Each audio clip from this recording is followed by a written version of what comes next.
Hello everyone, welcome back to my YouTube channel. आज हम जानेंगे कि प्रोटॉन की डिस्कवरी किसने करी थी और कैसे करी थी। तो सबसे पहले हम बात करते हैं एनोड रेस की। एनोड रेस के बारे में हम सबसे पहले जानेंगे, देन उसके बाद हम प्रोटॉन पे आएंगे और फिर उसके बाद कैथोड रे की ट्यूब पे आएंगे। ठीक है, सबसे पहले हम बात करते हैं एनोड रेस हमारी क्या होती है। हमने इलेक्ट्रॉन की डिस्कवरी पढ़ ली, अब हम पढ़ेंगे प्रोटॉन के बारे में। सबसे पहले मैंने क्या लिखा है, एनोड रेज में being the negatively charged, the anode rays behaved opposite to the cathode rays in the presence of electromagnetic fields।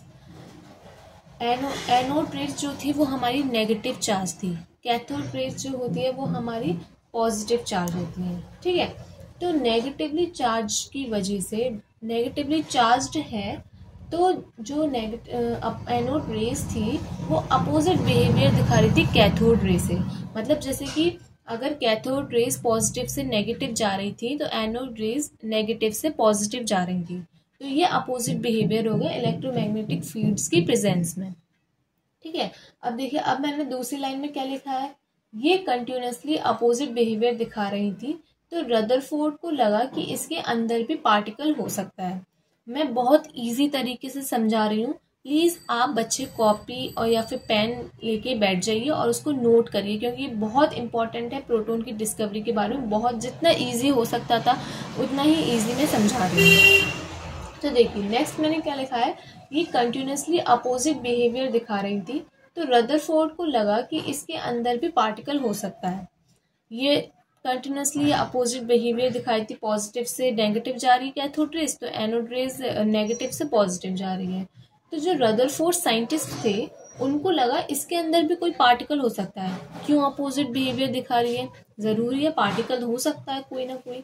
तो उन्होंने पार्टिकल के एक्सपेरिमेंट को शुरू कर दिया। तो उन्होंने जो एटम के अंदर जो पार्टिकल्स थे, जो मतलब रेज, जो एनोड रेज कैथोड रेज, इनके अंदर जो पार्टिकल्स थे उनके एक्सपेरिमेंट को शुरू कर दिया स्टडी करना।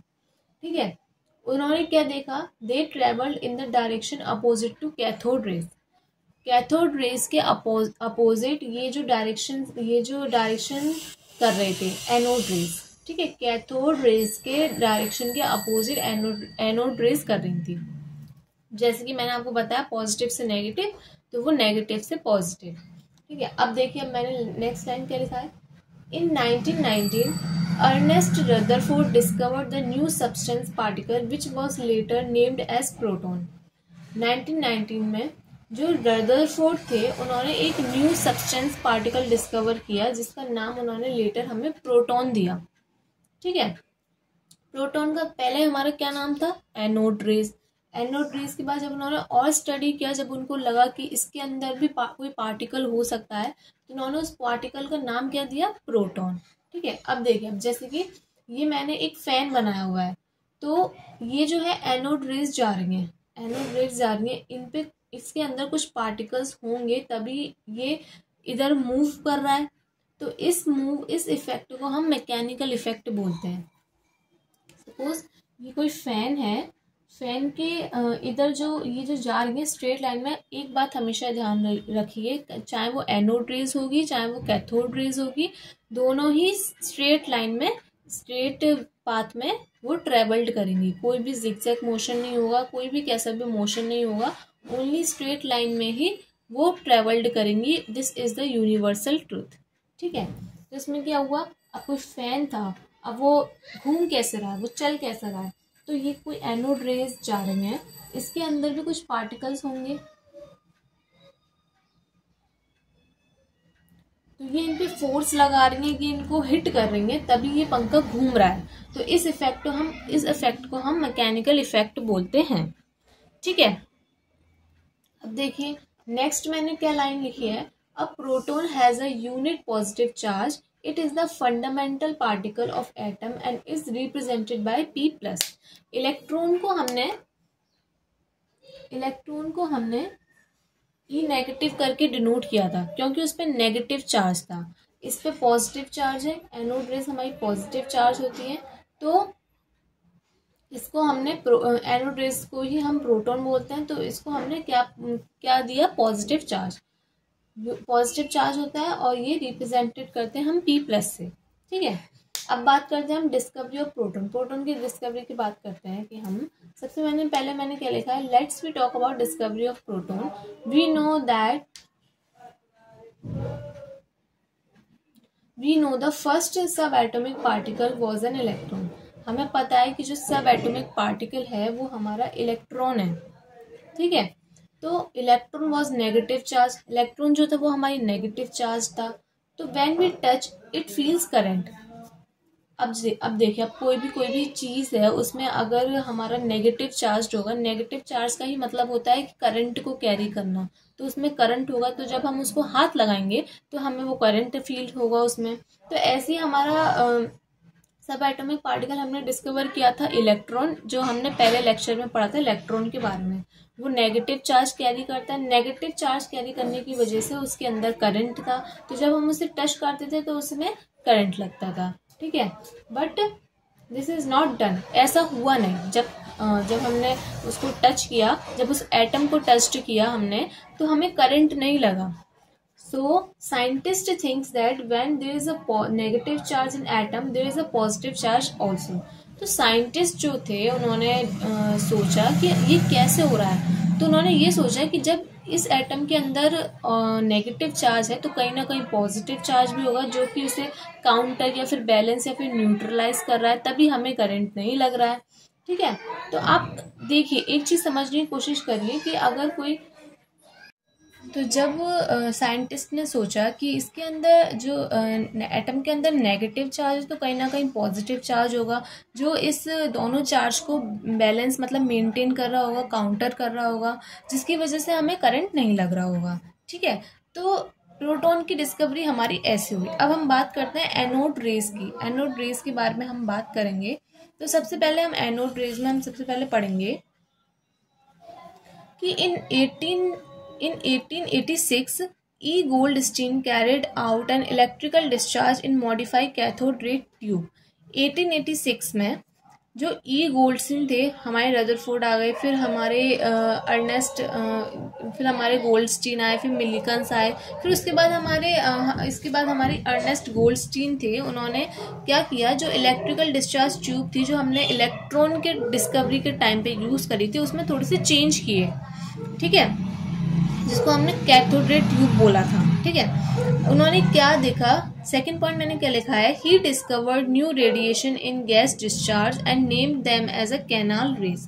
उन्होंने कुछ उस कैथोड रे ट्यूब, उस डिस्चार्ज में उन्होंने कुछ न्यू रेडिएशंस डिस्कवर करी और उसको हमने कैनाल रेज का नाम दिया। ठीक है, एनोड रेज को ही हम कैनाल रेज बोलते हैं। ये मैं आपको अभी बाद में बताती हूँ। तो ये ही मैंने थर्ड उसमें लिखा हुआ है पॉइंट में, these rays originated from anode and hence we known as anode rays. ठीक है, आपको समझ में आ गई कि गोल्डस्टीन जो थे, उन्होंने जब इलेक्ट्रॉन की डिस्कवरी हुई थी तब उसको उन्होंने मॉडिफाई किया, उसमें कुछ डिस्कवर किया, उन्होंने रेडिएशंस डिस्कवर करी जिसका नाम था कैनाल रेज। तो जिसकी वजह से ये जो रेज थी वो एनोड से ओरिजिनेटेड हुई थी, मतलब पॉजिटिव चार्ज से ओरिजिनेट हो रही थी, तो उसको हमने एनोड रेज का नाम दिया। तो अगर आपको कभी कोई क्वेश्चन में पूछा जाए कि कैनाल रेज जो होती है उसे हम ऑल्सो नोन एज, उसको हम ऑल्सो क्या कहते हैं, तो उसको हम एनोड रेज बोलते हैं। ठीक है, अब बात करते हैं नेक्स्ट पॉइंट आता है हमारा, it mass is 1836 time to that of the electron. Electron से ज़्यादा मतलब इलेक्ट्रॉन्स के अकॉर्डिंग इसका मास इतना था हमारा। ठीक है, it carries the charge of 1.6 into 10 की पावर -19 कूलम। ये जो थे वो उन्होंने चार्ज इतना कैरी किया था और इनका जो मास था वो हमारा 1.67 इंटू 10 की पावर -27 kg था। ठीक है, अब बात करते हैं mass of proton. Mass of proton हमारा कितना था, 1.67 इंटू 10 की power -27 kg is greater than the mass of electron. ठीक है, ये बात ध्यान रखिएगा कि जो प्रोटॉन का जो मास है, हमेशा हम इलेक्ट्रॉन को कंसीडर करते हैं। कोई भी क्वेश्चन होता है तो सबसे पहले हम इलेक्ट्रॉन को कंसीडर करते हैं, उसका मास आता है हमारा, क्योंकि हमें देखने में भी लगता है कि उसका मास ज़्यादा होगा, लेकिन clearly and it is a true that the proton का जो मास होता है वो ग्रेटर होता है देन इलेक्ट्रॉन से। ठीक है, अब हम बात करते हैं last point, relative charge of the P plus. मतलब रिलेटिव चार्ज जो होगा हमारा प्रोटॉन का, वो हमारा कितना होता है, ऑलवेज हमारा +1 होता है, ना ही -1, ना ही कुछ और, ना ही कोई डेसिमल, ना ही कोई नंबर। जो रिलेटिव चार्ज होगा ओनली हमारा +1 होगा ऑलवेज। ठीक है। अब जो लास्ट टॉपिक है हमारा, हम उसकी बात करते हैं, usages of cathode ray tube in a daily life. Cathode ray tubes जो कि हमारा वो है हमारा इलेक्ट्रॉन के हमारे जो डेली लाइफ यूजेस है वो हमारे क्या हैं। सबसे पहले आता है हमारा फ्लोरोसेंट ट्यूब लाइट, जो हम एलईडी बल्ब्स लगाते हैं, जो हम कलरफुल लाइट्स लगाते हैं, उसमें जो हमारे जो बल्ब्स के अंदर जो जिस type kind of the material होता है वो हमारा इलेक्ट्रॉन होता है। ठीक है, जो फ्लोरोसेंट ट्यूब लाइट्स होती हैं। नेक्स्ट आता है हमारा television picture tube. Television picture tube का मतलब हम देखें, जैसे कि अभी तो हमारी मॉडिफाइड टेलीविजन्स आ गई हैं जो कि बहुत ज़्यादा पतली होती है और उसमें सिर्फ ओनली मदरबोर्ड होता है। बट जो पहले के टाइम में, जो पहले के ज़माने में हमारी टेलीविजन्स आती थी जिसमें पीछे बॉक्स रहता था, उसमें खासकर हमारा इलेक्ट्रॉन के मटेरियल का बहुत ज़्यादा यूज़ होता था।